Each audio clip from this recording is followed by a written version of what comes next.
Hey everyone, welcome to your education hub. आज के इस वीडियो में हम एप्लीकेंट, प्लेंटिफ, डिफेंडेंट जैसे वर्ड्स का मतलब समझेंगे, जिन्हें हम अक्सर किसी केस लॉ की स्टडी करते वक्त सुनते हैं। और अक्सर इनमें से कुछ वर्ड्स को तो हम एक दूसरे के साइनोनिम्स की तरह भी यूज़ करते हैं, जैसे कि प्लेंटिफ और एप्लीकेंट, डिफेंडेंट और रिस्पोंडेंट। तो आज की इस वीडियो में हम इन सभी वर्ड्स के बीच का मतलब भी समझेंगे। और अगर आपको किसी पर्टिकुलर वर्ड का मीनिंग जानना है तो आप डिस्क्रिप्शन बॉक्स में दिए गए टाइम स्टैम्प पर जाकर सीधे उस वर्ड का मतलब देख सकते हैं। तो चलिए आज की इस वीडियो को शुरू करते हैं। सबसे पहले हम देखेंगे कि किसी केस लॉ में एप्लीकेंट का मतलब क्या होता है। इसके लिए हम एक एग्जाम्पल को देखते हैं। जब भी हमें स्कूल में कोई छुट्टी चाहिए होती थी तो फिर हम अपनी टीचर को ये एप्लीकेशन लिखते थे, जिसमें हम ये बताते थे कि हमारी छुट्टी लेने का कारण क्या है। तो यहाँ पे अगर हम आपसे ये पूछें कि टीचर को हमारी छुट्टी लेने का कारण कब पता चलता होगा, जब हम टीचर को वो एप्लीकेशन देते होंगे तब, या फिर टीचर जब उस एप्लीकेशन को पढ़ लेती होंगी तब। जाहिर सी बात है कि जब टीचर उस एप्लीकेशन को पढ़ लेंगी तभी उन्हें हमारी छुट्टी लेने का कारण पता चलेगा। ऐसा ही होता है कोर्ट के साथ। जब भी हमारे साथ कोई सिविल रॉन्ग या क्राइम होता है तो फिर हम कोर्ट में एक एप्लीकेशन देते हैं, जिसमें हम बताते हैं कि क्या रॉन्ग हुआ या फिर क्या क्राइम हुआ, किसने ये सब किया, और साथ ही उन रेलेवेंट सेक्शंस को भी मेंशन करते हैं जिसके अंडर में ये कोई सिविल रॉन्ग या फिर क्राइम होता है। तो जब हम कोर्ट को ये एप्लीकेशन देते हैं तो फिर कोर्ट उस एप्लीकेशन को पढ़ती है। यहाँ पढ़ने का मतलब है कोर्ट ये वेरीफाई करती है कि क्या वो कंप्लेंट ठीक तरह से फाइल किया गया है।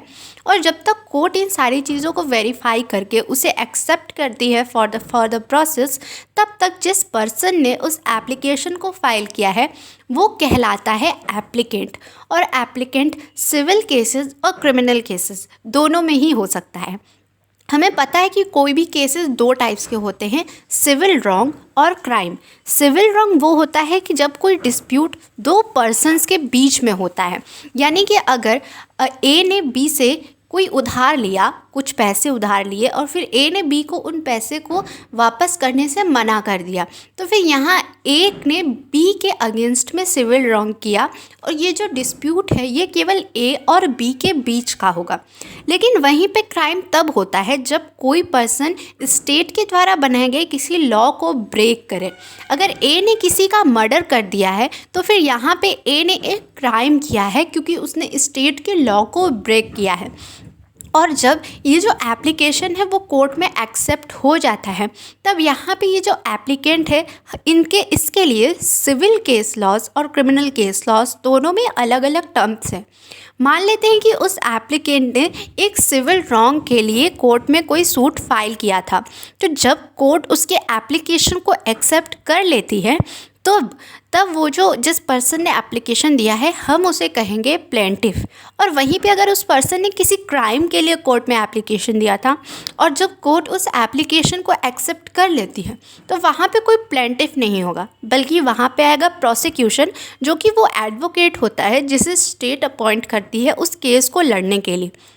क्योंकि जब भी कोई क्राइम होता है तब वो क्राइम भले किसी पर्टिकुलर पर्सन के अगेंस्ट में होता है, लेकिन क्योंकि उस क्राइम को करके हमने स्टेट के द्वारा बनाए गए किसी लॉ को ब्रेक किया, इसलिए वो क्राइम स्टेट के अगेंस्ट में होता है, ना कि सिर्फ उस एक पर्टिकुलर पर्सन के अगेंस्ट में। इसलिए हमने अक्सर देखा है कि अगर हम सिविल केसेस के एग्जांपल लें जो कि कॉन्ट्रैक्ट और टॉर्ट्स में होते हैं, तो उसमें कोई किसी केस में कोई पर्सन वर्सेस पर्सन होता है, जैसे कि लालमन शुक्ला वर्सेस गौरी दत्त।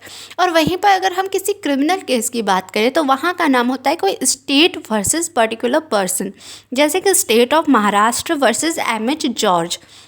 तो यहाँ पे अब हम समझ गए हैं कि एप्लीकेंट, प्लेंटिफ और प्रोसिक्यूशन का क्या मतलब होता है।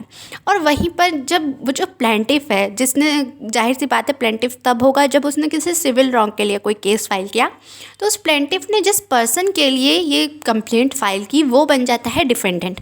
जैसे कि अभी हमने एग्जाम्पल दिया कि ए ने बी से पैसे लिए और उसे वापस करने से मना कर दिया, तो बी ने कंप्लेंट फाइल की तो बी बन जाता है प्लेंटिफ।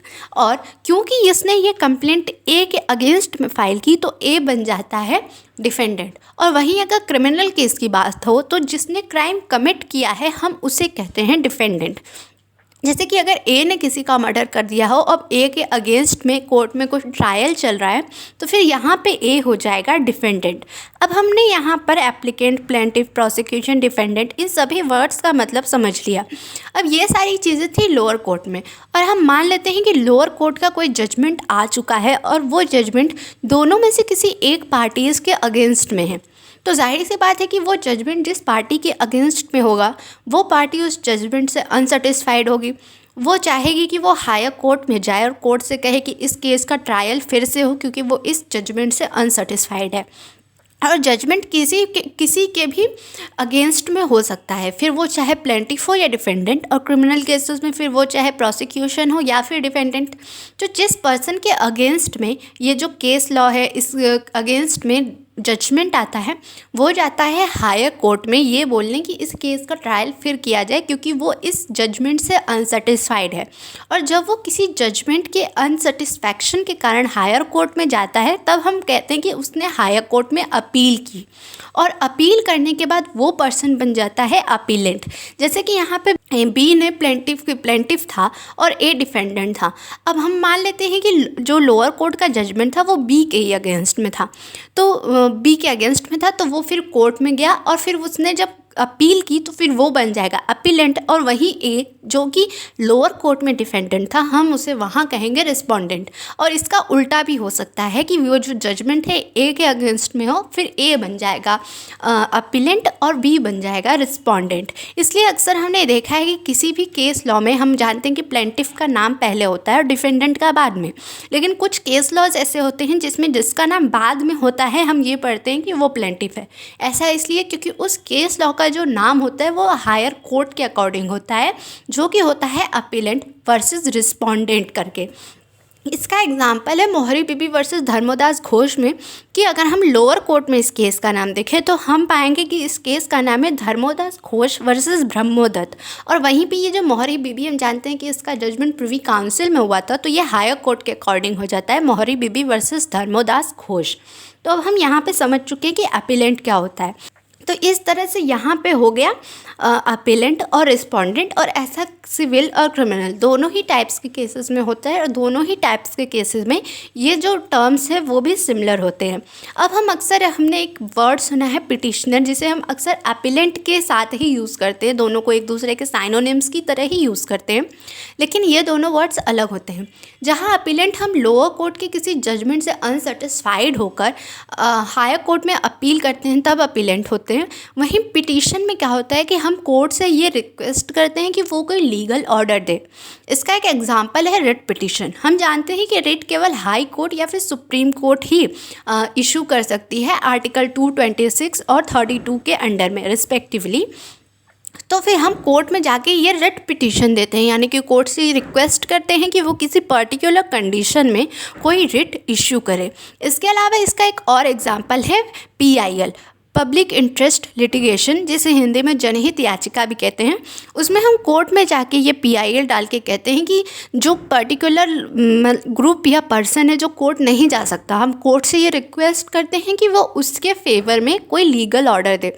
इसके अलावा इसका एक और एग्जांपल है जिसको हम हिंदू लॉ में देखते हैं कि जो भी पर्सन, मतलब हस्बैंड एंड वाइफ में से अगर कोई भी पार्टी कोर्ट में जाकर डिवोर्स के लिए सूट फाइल करती है, तो फिर वो होता है पिटीशन देती है कि उसको इस पर्टिकुलर मैरिज में नहीं रहना, तो फिर वो पिटीशन देती है कि कोर्ट लीगल ऑर्डर दे कि वो अलग हो जाए, तो वहाँ पे भी हो जाता है पिटीशन। आई होप कि हम इन सभी वर्ड्स का मतलब अच्छी तरह से समझ चुके हैं।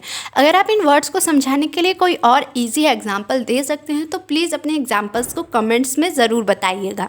और अगर आपको ये वीडियो पसंद आया हो तो please like this video, subscribe to your education hub and share this video with your friends. Thank you for watching.